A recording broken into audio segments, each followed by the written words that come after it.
सफलता की सीढ़ियां, छोटे छोटे कदम जो आपकी जिंदगी बदल सकते हैं। नमस्कार दोस्तों, स्वागत है आपका हमारे इस चैनल पर। अगर आप इस चैनल पर नए हैं तो चैनल को सब्सक्राइब जरूर कर लें। गांव के एक छोटे से घर में रहने वाला राहुल बचपन से ही बड़ा आदमी बनने का सपना देखता था, लेकिन उसके पास कोई जादू की छड़ी नहीं थी जो उसे रातों रात सफल बना दे। उसके पिता किसान थे और मां गृहिणी। घर की आर्थिक स्थिति साधारण थी, लेकिन राहुल के सपने बड़े थे। पहला कदम, सुबह की अच्छी आदतें। राहुल ने महसूस किया कि सफल लोगों की दिनचर्या बहुत खास होती है, इसलिए उसने तय किया कि वह भी सुबह जल्दी उठेगा। पहले उसे आदत नहीं थी, लेकिन धीरे धीरे उसने खुद को डिसिप्लिन में ढालना शुरू कर दिया। सुबह उठकर वह योग और ध्यान करने लगा, जिससे उसका मन शांत और एकाग्र रहने लगा। दूसरा कदम, समय का सही उपयोग। पहले राहुल दिन भर इधर उधर समय बर्बाद करता था, लेकिन अब उसने समय प्रबंधन करना सीख लिया।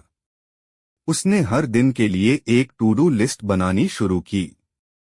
सुबह पढ़ाई, दोपहर में काम और शाम को नई चीजें सीखना, यह उसकी दिनचर्या बन गई। इस छोटी सी आदत ने उसकी जिंदगी बदल दी। तीसरा कदम, असफलताओं से सीखना। एक बार राहुल ने एक प्रतियोगी परीक्षा दी, लेकिन वह सफल नहीं हुआ। उसके दोस्तों ने उसे ताना मारा, लेकिन उसने हार नहीं मानी। उसने सोचा, असफलता का मतलब हार नहीं, बल्कि सीखने का मौका होता है।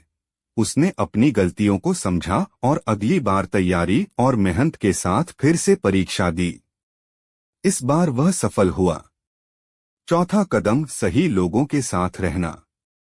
राहुल ने सीखा कि आप जिन लोगों के साथ रहते हैं, वही आपकी सोच और सफलता को प्रभावित करते हैं। पहले वह ऐसे दोस्तों के साथ समय बिताता था जो सिर्फ मजाक उड़ाते थे, लेकिन बाद में उसने ऐसे लोगों से दोस्ती की जो सकारात्मक थे और आगे बढ़ने की सोच रखते थे। इससे उसे हमेशा प्रेरणा मिलती रही। पांचवां कदम, खुद पर विश्वास।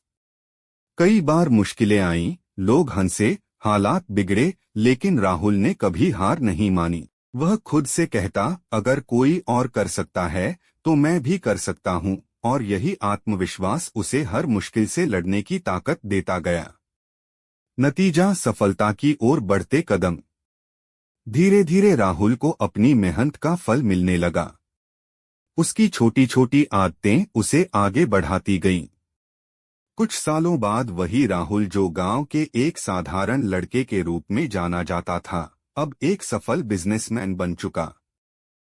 हमें इस कहानी से सीख मिलती है कि हमें कभी भी हार नहीं माननी चाहिए।